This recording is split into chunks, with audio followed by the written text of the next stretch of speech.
आप बोले रेहान भैया सिलेबस कंप्लीट नहीं हुआ, रेहान भैया बैकलॉग्स हैं, रेहान भैया हाफ ईयरली भी खराब हो गया, रेहान भैया कैसे तैयारी कर रहे हैं, टेंशन हो रहा है। तो अगर आप लोगों को ये सब प्रॉब्लम आ रही है, रेहान भैया हाफ ईयरली भी बर्बाद हो गया, हाफ ईयरली भी खराब हो गया, हाफ ईयरली में भी मार्क्स नहीं आया, हाफ ईयरली भी बर्बाद हो गया, हाफ ईयरली में भी मार्क्स नहीं आया और अब फाइनल आने वाला है, क्या करें रेहान भैया क्या करें।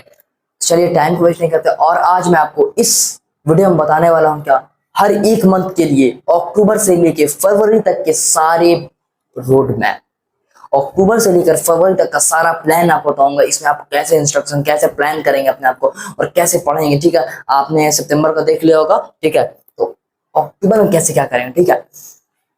तो सारे मंथ्स का मैं इस बार सेपरेटली बताने वाला हूँ, अक्टूबर से लेकर फाइनल तक क्या करेंगे। तो चलिए स्टार्ट करते हैं। ओके, करना कैसे है आपको अक्टूबर में, सबसे पहले मैं आपको इसके एक प्लानिंग बता देता हूँ, फिर उसका सब्जेक्ट वाइज, ठीक है। सबसे पहले मैं आपको इसमें सारे अक्टूबर में क्या करेंगे, ये क्या करेंगे, उसके प्लानिंग बता देता हूँ। फिर उसके बाद आप इसमें मैं आपको बताऊंगा कि आप कैसे सब्जेक्ट, कौन सा सब्जेक्ट किस तरीके से पढ़ेंगे। ओके, वो बताऊंगा कि कैसे पढ़ना। ओके, तो सब्जेक्ट वाइज भी बताऊंगा कि ये कैसे कवर करिए, ये कैसे कवर करिए। ओके, ये सिर्फ आपका अक्टूबर से लेकर के फाइनल तक का आपका ये टारगेट है, मतलब कि फरवरी। ओके, तो सबसे पहले मैं आपको बोलना चाहूंगा यही कि ये देखिए, अक्टूबर के हाफ टर्म के बाद, मतलब अक्टूबर के एंड से, मतलब कि अक्टूबर 15 अक्टूबर के बाद, अक्टूबर एंड में, ठीक है, अक्टूबर एंड से लेकर के 15 मतलब कि आपका नवंबर 15 मतलब मिड नवंबर तक आपके होते हैं फेस्टिवल्स। क्या फेस्टिवल्स, ठीक है। तो अब आप बोलेंगे रेहान भैया ये सब फेस्टिवल्स को क्या छोड़ दे फेस्टिवल्स। देखिए मैं फेस्टिवल्स छोड़ने को नहीं कह रहा हूँ, मैं जानता हूँ जब सीनियर बच्चे से नहीं होता, सीनियर जो कॉम्पिटिटिव, जो मतलब समझिए कि अपने आप समझिए कि वो लास्ट स्टेज में है, उनका आगे चल के बस उनका 1 मंथ या 2 मंथ्स बच रहा है, उनको रिवीजन करना है और वो उनकी जॉब लगने वाली, जैसे बड़े बड़े एग्जाम्स होते हैं, नीट होते हैं, आई होते हैं, जेई नीट सारी तैयारी करना, उनसे वो बच्चे जब अपना अपने आप को रोक नहीं पाते, कंट्रोल नहीं कर पाते, तो आपके क्यों मैं मना करूंगा। आप छोटे बच्चे क्लास 9 के भाई, तो आपको मैं बिल्कुल नहीं मना करूंगा, आप इसमें एंजॉय करिए। लेकिन लेकिन बात पहले सुनिए, इसमें आप एंजॉय करिए लेकिन उससे पहले अक्टूबर के 15 डेज और नवंबर के 15 डेज के बाद, मतलब 15 to 30 आप अपना पूरा सिलेबस कंप्लीट कर लीजिए, ठीक है। आप अपना पूरा सिलेबस नहीं तो मिनिमम आप अपना अपना टारगेट पूरा कंप्लीट कर लीजिए। बात एक समझिए, इससे पहले आप अपना टारगेट पूरा कंप्लीट कर लीजिए, अपना बैकलॉग्स कंप्लीट कर लीजिए अगर कुछ बैकलॉग्स है, ठीक। मैं जान रहा हूँ यहाँ के बाद भी आपका बैकलॉग होंगे होंगे तो उसका भी मैं बताऊंगा। अब फिर आपको करना क्या है, यहाँ तक आपका सिलेबस कंप्लीट हो गया, आपको इस 4 महीना नहीं, हाँ 1 2 3 4, बस 4 नहीं सिर्फ 3 महीना, इस 3 महीने में कैसे कंप्लीट करें रेहान भैया, 3 महीना बच रहा कैसे करें। तो इस 3 महीना मतलब कि अक्टूबर समझिए आपका निकल जाएगा, अक्टूबर और नवंबर से मिला के 1 मंथ से बचेंगे। इसमें आपको ये अक्टूबर नवंबर दिसंबर, ठीक है, अक्टूबर नवंबर हो गया, दिसंबर हो गया यहां तक, और जनवरी, जनवरी नहीं, अक्टूबर नवंबर दिसंबर, इस 3 महीने में, ये मात्र सिर्फ 3 महीने में आपको अपना सिलेबस कंप्लीट करना है, ठीक है। ये सिर्फ मैं आपको सिर्फ मैं आपको क्या बता रहा हूँ, फ्लो बता रहा हूँ कि किस तरीके से आप करेंगे। अब आगे उसके मैं बताऊंगा, थोड़ा सा आप वेट करिए, 1 2 मिनट वेट करिए, फिर मैं आगे बताऊंगा कौन सा सब्जेक्ट कैसे पढ़ना है और क्या करना, कवर करना है। ओके, तो ये हो गया। अब जनवरी में आप क्या करेंगे, जनवरी में आप करेंगे अपना जनवरी लास्ट, मतलब कि जनवरी आ जाएगा जनवरी और फिर बचा ये फरवरी। तो जनवरी में आप करेंगे पर डे अपना सैंपल पेपर्स प्रैक्टिस करेंगे। क्या करेंगे, sample papers and revision, sample paper plus revision. क्या रिवीजन, सबसे इंपॉर्टेंट काम क्या, जनवरी, पूरा जनवरी आप क्या करेंगे, सैंपल पेपर्स और रिवीजन, जितनी सैंपल पेपर्स हो सकते हैं आपके सैंपल पेपर्स हो गए, फिर आपके प्रैक्टिस हो गए, जितना प्रैक्टिस कर सकते हैं आप उतना प्रैक्टिस करिए, ठीक है, इस मंथ में प्रैक्टिस करिए। फिर ये आपका लास्ट बच जाएगा फरवरी। तो फरवरी में क्या करना है, फरवरी समझिए कि हाफ डेज बचते हैं, 15 डेज बचते हैं, तो उसमें आप अच्छे से, उसमें फिर लास्ट में वही फरवरी में क्या कि सारा revision, all to all revision आपको करना पड़ेगा। और एक दो पूरा, जैसे कि बोर्ड एग्जाम्स में कैसे आपके होते हैं पूरे पेपर्स, उसी तरीके से आपको टाइमिंग लेके इस टाइम पे आपको प्रिपेयर करना पड़ेगा। जैसे फर्स्ट डे आपका हो गया, मान लीजिए आप मैथ का कर लिए, ठीक है, मैथ का जब 2 आवर्स का एग्जाम होता है तो 2 आवर्स का टारगेट लेके मैथ का 2 आवर्स टाइमर लगा दिए और टाइमिंग ऑफ कर रहे हैं, फिर उसका समझिए कि अपने फ्रेंड से चेक करवाइए। क्या करेंगे ना, फरवरी का जो होगा 10 डेज 15 डेज, इसमें आप 5 सब्जेक्ट्स हैं आपके, 5 सब्जेक्ट्स होते हैं, 5 सब्जेक्ट्स में से पर डे इसमें आपको क्या करना है कि 15 डेज या 10 डेज मान के चलिए, तो पर डे जैसे कि एग्जाम सबका कैसे होता है 2 से उस तरीके से अपने दोस्त से क्वेश्चंस बनवाइए और उस क्वेश्चंस को अपने दोस्त से हो गए फ्रेंड्स। हाँ देखिए, लास्ट टाइम पे जितना अच्छे से आपको फ्रेंड्स पढ़ा सकते हो उतने से आपको कोई टीचर नहीं पढ़ा पाएगा, ये मैं आपको लिख के दे सकता हूँ। अपने फ्रेंड से क्वेश्चन बनवाइए, उस क्वेश्चन को पूरा एग्जाम टाइप से क्वेश्चन रहेगा आपके, जैसे बोर्ड में क्वेश्चन आता है उसी तरीके से आपका क्वेश्चन आपका दोस्त बनाएगा और अपने दोस्त का क्वेश्चन आप अपने फ्रेंड का क्वेश्चन आप बनाइए और उस तरीके से फिर एक दिन एग्जाम देगा, फिर दूसरे दिन कॉपी चेक करिए। इस तरीके से बताइए उसको कि कैसे तुम लिखोगे, क्या प्रैक्टिस है, इस तरीके से। ठीक है, ये हो गया पूरा आपको रूल, एक फ्लो हो गया कि इस तरीके से हमको करना है। ठीक है, ये आपका क्या हो गया, फ्लो हो गया। अक्टूबर नवंबर दिसंबर में सिलेबस कंप्लीट हो गया। जनवरी हाफ में, मतलब जनवरी में यहाँ पे, हाँ दिसंबर का थोड़ा सा लास्ट टाइम पे चलते, तो उसमें बैकलॉग्स भी कंप्लीट हो जाएंगे। इसके मतलब इसमें थोड़ा लास्ट टाइम पे बैकलॉग्स भी कंप्लीट हो जाएंगे। क्या बैकलॉग्स, इसको भी कंप्लीट करना। ठीक है, बैकलॉग्स पहले के बैकलॉग्स कंप्लीट कर लिए। ठीक है, तो अब चलिए यहाँ तक समझ में आ गया आपको। अब आगे मैं बताता हूँ सब्जेक्ट वाइज कैसे कवर करना है और कैसे कंप्लीट करना है सिलेबस और कैसे बैकलॉग कराना। और जो हाफ ईयरली में मामला हुआ, जो हाफ ईयरली में आपके साथ गलत हुआ और जो आपके साथ आपके पेरेंट्स ने हाफ ईयरली में आपके साथ, जैसे कि बॉयज का होता है मारपीट हो, वो नहीं होगा। फाइनल में आप पढ़ना एग्जाम में आग लगा देने, तो कैसे लगाना है क्लास टाइम वो आप जानिए। तो इसमें सबसे जरूरी क्या काम है आपको, आप सारा टेंशन लेते हो सबसे भैया पहले मेरा सिलेबस कंप्लीट हो जाए, वही बात है। सिलेबस कंप्लीट हो गया, फिर रिवीजन, ये वो दिस दैट। ठीक है, सबसे जरूरी आपका सिलेबस कंप्लीट करना। चलिए बताते हैं, ये रही आपकी साइंस की। फर्स्ट मैं आपको बता रहा हूँ साइंस कैसे पढ़ेंगे, साइंस के। ठीक है, साइंस का आपको माइंड में, ठीक है, साइंस कैसे पढ़ेंगे। तो फर्स्ट ऑफ ऑल मैं आपको इसमें सारी चीज बता रहा हूँ, बायोलॉजी कैसे पढ़ना है, फिजिक्स कैसे पढ़ना है और केमिस्ट्री में कैसे पढ़ना है, कैसे तैयारी करना, सारा डिटेल्स। ओके, तो फर्स्ट हम देखेंगे बायोलॉजी। ठीक है, बायोलॉजी बताने वाला हूं, फिर आपको मैं बताऊंगा फिजिक्स, फिर केमिस्ट्री। ठीक है, देखिए बायोलॉजी के लिए क्या करना, सबसे पहले आपको वन शॉट। ठीक है, वन शॉट वीडियो देखना है। ठीक है, वन शॉट वीडियो किसी भी आप आपको जिस टीचर से आप सिचुएटेबल है, आपको जिस टीचर से आपको अच्छा लगता है पढ़ने में, जिससे आपको अच्छा लगता है, समझ में इजीली आता है, उस टीचर्स का पढ़िए। ठीक है, मैं आपके लिए कोई रिकमेंड नहीं करूंगा कि इनसे पढ़िए। ठीक है, बायोलॉजी जिससे आपको अच्छा लगता है उससे पढ़िए। ठीक है, ठीक है, सारे सब्जेक्ट से मैं यही रिकमेंड करूंगा। ओके, जिससे आपको बेनिफिट, जिससे आपको अच्छा लगता है, जिससे आपको इजीली समझ में आता है, जिस टीचर से इजीली समझ में आता है उससे पढ़िए। ओके, बायोलॉजी में वन शॉट देखना है। ठीक है, वन शॉट के बाद क्या करना है, रिवाइज थ्रू माइंड मैप। ये क्या है भाई, वन शॉट देख ली। देखिए बहुत एक मैं यूनिक ट्रिक होता हूँ, ये पूरे यूट्यूब चैनल पर, पूरे यूट्यूब पे इस तरीके का वीडियो नहीं मिलेगा आपको क्लास 9 के लिए, पूरे यूट्यूब पर नहीं मिलेगा। Okay, revise through mind map क्या है, जिससे मैंने एक टॉपिक्स पढ़ा, मान के चलिए लेट दैट आप कोई टॉपिक्स ले लीजिए, आप मान के चलिए आप कोई टॉपिक्स टिश्यू ही है, टिश्यू हो या सेल हो, कोई भी टॉपिक्स हो रही और भी बहुत सारे चैप्टर्स हैं बायो में। ठीक है, लेट दैट मान के चलिए डाइवर्सिटी इन लिविंग, चलिए सेल मानते हैं, सेल। सेल मैंने चैप्टर पढ़ा, अब उस सेल चैप्टर को मुझे माइंड मैप के थ्रू पढ़ना है। सेल चैप्टर पढ़ा, माइंड मैप कैसे करते हैं, तो मैं लिख दूंगा वहां पे, एक मैं रफ कॉपी लूंगा, रफ कॉपी या एक प्लेन कॉपी लूंगा और उसके सेंटर में लिखूंगा सेल, और ऐसे इस तरीके से एक माइंड का बनाऊंगा। ठीक है, इस तरीके से करूंगा, देखिए सेल लिख दिया और इस तरीके से कर दूंगा, और उसके में जो मुझे फर्स्ट पॉइंट याद आएगा मैं ऐसे करके फर्स्ट पॉइंट, और फिर इधर लिखूंगा फर्स्ट पॉइंट, फिर उधर कुछ लिखूंगा सेकंड पॉइंट, इस तरीके से थर्ड पॉइंट, इस तरीके से मुझे पूरा मैं यहाँ पे लिख दूंगा, मुझे जो भी याद आ रहा है पढ़ने की जस्ट बाद। अब बोलिएगा लिखना क्यों हो, जैसे ही आप पढ़े और उसके जस्ट बाद आप लिखेंगे ना, अगर आप लाइव कर लेते हैं माइंड मैप के थ्रू रिवाइज कर लेते हैं, तो वो आपके लॉन्ग टर्म मेमोरी के लिए बहुत दिनों तक चल जाएगा। ठीक है, शॉर्ट टर्म मेमोरी होती है, एक लॉन्ग टर्म मेमोरी, एक शॉर्ट टर्म होती है। शॉर्ट टर्म मतलब कि आप कुछ दिनों में भूल जाएंगे, मतलब कि आज याद किए कल याद करें, आज याद किए एक दो दिन में भूल जाएंगे, लेकिन ये आपके बहुत टाइम के लिए रहता है। ठीक है, आपके एग्जाम्स की बात तक भी आपको याद रख सकते थे, ये बहुत बेनिफिट है। ये इसलिए भी इस चैप्टर में, इस बायो में ये सूट ज्यादा करेगा, क्योंकि बायो में पता है आपको रिटन फॉर्म में ज्यादा, क्योंकि उसमें समझिए थ्योरी बहुत ज्यादा है। ठीक है, थ्योरी वाले कॉन्सेप्ट इसमें ज्यादा है इसलिए। ठीक है, ये एक वर्क करेगा इसमें। ओके, रिवाइज करना माइंड मैप के थ्रू। ठीक है, नेक्स्ट क्या करना है, नेक्स्ट करना है एनसीईआरटी प्लस एक्स्ट्रा क्वेश्चन। अब एनसीईआरटी क्या है, एनसीईआरटी, तो एनसीईआरटी में आपको एक्स्ट्रा क्वेश्चन, मतलब कि एनसीईआरटी में आप, इसमें आप एक और बात समझिए कि आप ये पूरा माइंड करिए, अब फिर वही सेम चैप्टर निकालिए। मान के चलिए मैं टिश्यू पढ़ा, टिश्यू पूरा चैप्टर एनसीईआरटी में आपको सिर्फ रीडिंग कर देना, एक तरीके से आप पूरा चैप्टर समझ गए, लेकिन उससे जब आप रीडिंग करेंगे तो उससे आपको एक फायदा क्या होगा, वो अभी मैं जस्ट बताने वाला हूँ। और उसके एक्सरसाइज और एक्स्ट्रा क्वेश्चन, अब उसके एक्सरसाइज आप रीडिंग करके जब आप उसका एक्सरसाइज और एक्स्ट्रा क्वेश्चन करने जाएंगे, जब आप उसमें उसका क्वेश्चंस कुछ होगा तो आप उसी की लैंग्वेज में लिख सकते हैं। अपने लैंग्वेज में तो लिखना है, लेकिन कुछ वर्ड्स होते हैं जो एनसीईआरटी वर्ड होना चाहिए। लेकिन अगर आप बिना ऐसे ही किसी वन शॉट देखते हैं और एनसीईआरटी नहीं पढ़ते, ऐसे ही करते हैं डायरेक्ट एनसीईआरटी क्वेश्चन और Intex question plus extra question करने लगते हैं, तो उसमें आपको क्या होगा कि आपको समझ में नहीं कर लेंगे ना, तो उसमें आप करेंगे तो अपने आप ओन वर्ड में लिखेंगे, लेकिन कोई एनसीईआरटी वर्ड उसमें नहीं लिखेंगे। लेकिन अब सीबीएसई क्या करते हैं, सीबीएसई हो या कोई भी बोर्ड हो, उसमें उसको चाहिए एनसीईआरटी वर्ड रहेगा तब वो नंबर्स देता है, ना तो नहीं, नंबर्स कम मिलेंगे।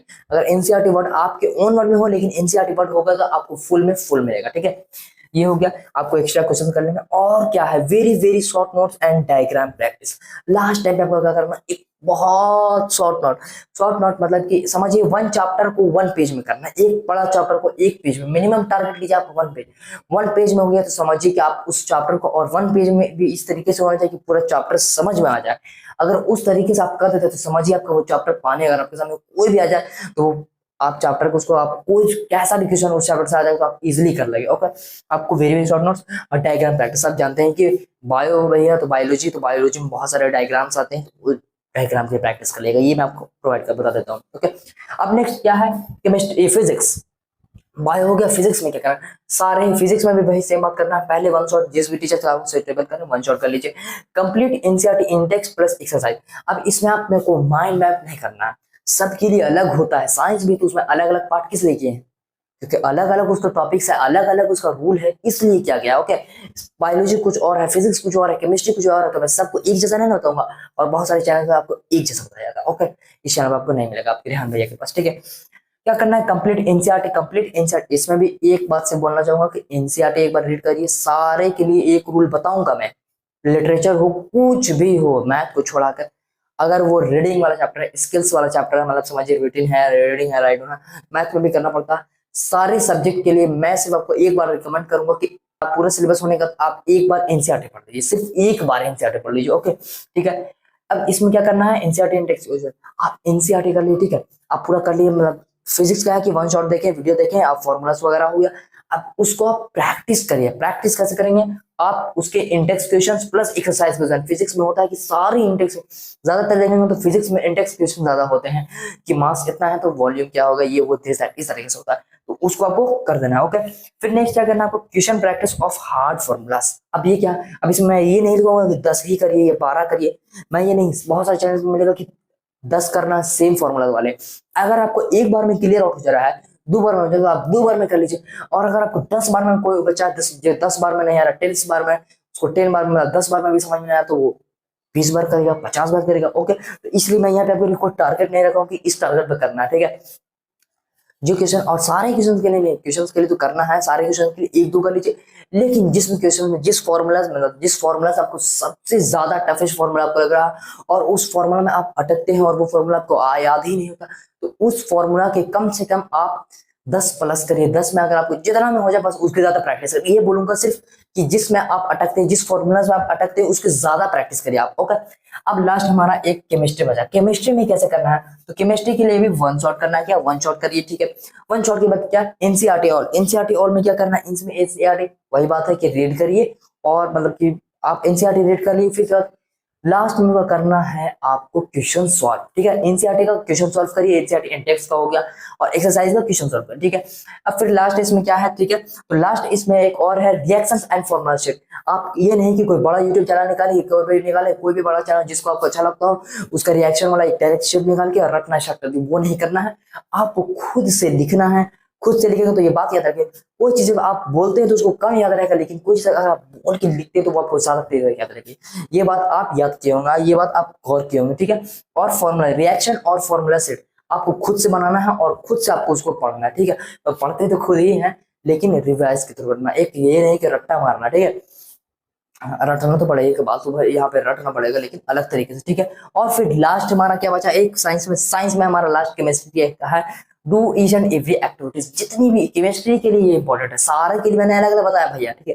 अब केमिस्ट्री में बताता था एवरी एक्टिविटीज क्यों, सारे ईच एंड एवरी। देखिए सीबीएसई में क्या होता है ना, बोर्ड एग्जाम्स में आपकी कोई ना कोई एक एक्टिविटीज डायरेक्ट उठ के आ जाती है, एक ना एक एक्टिविटीज, मैं आपको कंफर्म बता रहा हूँ कि एक एक्टिविटीज डायरेक्ट उठ कर आ जाती है। बोर्ड हो या क्लास साइंस कुछ भी एक्टिविटीज आती है, एक्टिविटीज बहुत इंपॉर्टेंट है, ठीक है। केमिस्ट्री में एक्टिविटीज में होता है, फिजिक्स में आपको होता है कि रिवीजन करना आपको माइंड मैप के थ्रू। ये बायो में आप क्या आता है, डायग्राम्स डायरेक्ट आ जाएगा, इंटेक्स क्वेश्चंस आ जाएगा, रिवीजन इसको माइंड मैप के थ्रू करना। इसके लिए मैंने क्या अलग बताया, माइंड मैप बताया। इसके लिए मैं एक नया ट्रिक बताया आपको, एक सारे फॉर्मूलाज के लिए जो टफ फॉर्मूला लगता है उसके लिए आप क्वेश्चन प्रैक्टिस करिए, ये बताया मैंने। थर्ड मैंने आपको केमिस्ट्री का क्या होता है, एक्टिविटी, सब के लिए मैंने अलग बताया। और इन सब के बाद मैं आपको एक और बताऊंगा कि जब आप लास्ट टाइम जब अपना, मैंने आपको बताया था ना कि नवंबर से अक्टूबर से स्टार्ट करेंगे, फिर आपको जनवरी लास्ट मतलब कि दिसंबर तक आपका कंप्लीट हो जाएगा, तो जनवरी में जब प्रैक्टिस करेंगे तो उसके लिए मैं आपको रिकमेंड करूंगा एक बुक, क्वेश्चन बैंक बनिए, सैंपल बैंक बनिए, ओसवाल, ठीक है। ओसवाल सबसे एक नंबर मतलब नंबर 1 क्वेश्चन बैंक है, ठीक है। उसको आप प्रेफर मैं आपके लिए करता हूँ, वो रिवाइज करिए, उससे आप अपना प्रैक्टिस करिए, एक नंबर है पूरे मार्केट में टॉप लेवल पे आती है ओसवाल बुक, ओके ठीक है। तो अब मैथ्स हो गया, अब चलते हैं हमारे मैथ्स मतलब कि ये देखिए सॉरी साइंस के, मैंने आपको बता दिया कि साइंस किस तरीके से आपको करना है। आगे नेक्स्ट बढ़ते हैं मैथ्स के लिए, फिर उसके बाद एसएसटी लास्ट करेंगे, एसएसटी के बाद लिटरेचर, ओके। चलिए मैथ्स की ओर बढ़ते हैं। ये रहा मैथ्स के लिए। अब मैथ्स में मैं सब सब्जेक्ट क्या बोला हूँ, जिस भी टीचर का बेस्ट लगे उस टीचर का देना, ओके। फर्स्ट क्या है मैथ्स का, देखिए watch one shot lectures plus NCERT साथ साथ में। ये क्या है भैया, पहली बात वॉच वन शॉट लेक्चर देखिए, सब सब्जेक्ट में आप क्या करते हैं, वन शॉट लेक्चर देखते हैं, फिर उसके बाद नोट्स बनाते हैं। लेकिन इसमें क्या करना है, मैथ्स अलग है भाई, और सब्जेक्ट जैसा नहीं है कि देखिए मैथ्स अलग है। मैंने पहले बता दिया कि मैथ्स में आपको रिवीजन ज्यादा करना पड़ता है, प्रैक्टिस ज्यादा करनी पड़ती है। लेकिन और सब्जेक्ट में आपको रिवीजन करना पड़ेगा, लेकिन मैथ्स में आपको हैंड राइट, और मैथ्स में आपको बहुत मेहनत भैया। मैथ्स एक अलग तरीके का, और सब्जेक्ट में क्या करेंगे आप, लास्ट टाइम पे होगा तो आप लास्ट टाइम पे इस तरीके से रिवीजन करेंगे, लेकिन मैथ में इस तरीके से रिवीजन करना पड़ता है, इस तरीके से करना पड़ता है, ओके। मैथ्स को आपको वन शॉट के साथ मतलब क्वेश्चन वन शॉट देखते रहिए, और उसके साथ साथ में ही आप एनसीईआरटी क्वेश्चन साथ साथ में करते रहिए। और मान के चलिए मैं कोई टॉपिक पढ़ रहा हूँ, वन शॉट लेक्चर देख रहा हूँ, उसका क्वेश्चन आया उसी टाइम एनसीईआरटी के सारे क्वेश्चन कर लीजिए। अब ये क्या होगा कि वन शॉट के साथ आपके एनसीईआरटी लेक्चर मतलब एनसीईआरटी सारे क्वेश्चन सॉल्व हो गए, ठीक है। अब फिर उसके बाद आपको सेकंड क्या करना है, तो सेकंड देखिए practice different types of questions from best question bank, ठीक है। कहां से प्रैक्टिस करना है, अब देखिए मैं बता रहा हूं ना कि एनसीईआरटी हो गया। अब जो आपका बताइए एनसीईआरटी में वही घिसे पिटे क्वेश्चन, वही पुराने क्वेश्चन होते हैं जो पहले हैं 10 साल, समझ सकते हैं, एक 10 साल का क्वेश्चन आदमी रट लेता है। लेकिन अब सीबीएसई हो गया या और भी बोर्ड हो गया, वो क्वेश्चंस किस तरीके से, मैथ्स में बहुत सारे सब्जेक्ट, सब सब्जेक्ट में किस तरीके से क्वेश्चन आ रहे हैं, सारे सब्जेक्ट में क्वेश्चंस अलग तरीके से आते हैं, कॉम्पिटेंसी लेवल बेस्ड आते हैं, competency level based MCQ practice type से क्वेश्चन आते हैं, एमसीक्यू बेस्ड क्वेश्चन आते हैं, असर्शन रीजंस टाइप से क्वेश्चन आते हैं। सब के लिए आपको क्वेश्चन बैंक लगाना पड़ेगा और आपको सैंपल पेपर, ठीक है। तो इससे पहले मैं चलिए उसको बता देता हूँ कि आपको बेस्ट क्वेश्चन बैंक लेना, आपके एक आपको जो पैसा मिलता है, आप मान के चलिए लेटर जब भी आप लेंगे अपने से लेना चाहेंगे, तो आप चाहेंगे मेरे पेरेंट्स का पैसा और खर्चा है तो मेरे पास जो पॉकेट मनी है, पॉकेट मनी में उसी से ले लो, तो आप खराब लेंगे तो उससे आपको क्या फायदा पड़ेगा। इसलिए मैं बेस्ट आपके लिए ओसवाल क्वेश्चन बैंक बता रहा हूँ, ओसवाल नंबर 1 मतलब कि मार्केट में टॉप लेवल पे अभी चलती है Oswal book, Oswal question bank, आप वो प्रोवाइड कर लीजिए, आप वो अपना ले सकते हैं, मैं आपको प्रोवाइड कर रहा हूँ, ठीक है। प्रैक्टिस करना, एनसीईआरटी भी हो गया, अब आपके अदर क्वेश्चन टाइप भी हो गया। अब लास्ट बचा आपका make formula sheet and right important question. आप फॉर्मूला शीट अब देखिए सब कर लेते हैं लोग, लेकिन लास्ट एग्जाम में फॉर्मूला भूल जाते हैं, इसलिए फॉर्मूला को भी रिवाइज करिए। एक कोई भी कॉपी ले लीजिए, 10 रुपए की, जितने भी आपके मन से एक कॉपी ले लीजिए और उसमें सारे फॉर्मूलाज को लिखिए, और इंपॉर्टेंट फॉर्मूलाज जो फॉर्मूलाज आपको याद रहे नहीं होते हैं, और सारे फॉर्मूलाज भी लिख सकते हैं, सारे फॉर्मूलाज को आप क्या करना है, सारे फॉर्मूलाज को याद कर लेना है। और इंपॉर्टेंट क्वेश्चन जो एकदम इंपॉर्टेंट आपको लग रहा है कि 10 ऐसे क्वेश्चन जो एकदम इंपॉर्टेंट आपको लग रहा है कि ये आ ही जाएगा, ये मुझे नहीं बन रहा है, उस क्वेश्चन को उसमें लिखे और रिवाइज करिए, ओके। ये मैथ्स का हो गया, मैथ्स का पूरा देखिए सारे सब्जेक्ट मैं आपको अलग बता रहा हूँ, मैथ्स का हो गया। अब चलते हैं आगे एसएसटी की तरफ। अब ये रहा एसएसटी का। एसएसटी का भैया क्या बोलेंगे, इतना सारा सब्जेक्ट होते हैं एसएसटी में, इतने पार्ट्स और इतना छोटा, अरे भाई छोटा देखने का, लेकिन पढ़ेंगे तो बहुत टफ है। एसएसटी में क्या सारे सब्जेक्ट के लिए, जैसे कि आपको पता है सब सब्जेक्ट के लिए one shot one shot one shot one shot देखिए, एसएसटी के लिए भी मैं वही प्रोवाइड करूंगा वन शॉट देखिए। इसमें आपको इकोनॉमिक्स हो, हिस्ट्री हो, ज्योग्राफी हो, या आपका पॉलिटिक्स हो, सारे के लिए आपको देखना है वन शॉट लेक्चर। पर सेकंड क्या करना है, right answer in your own words and words.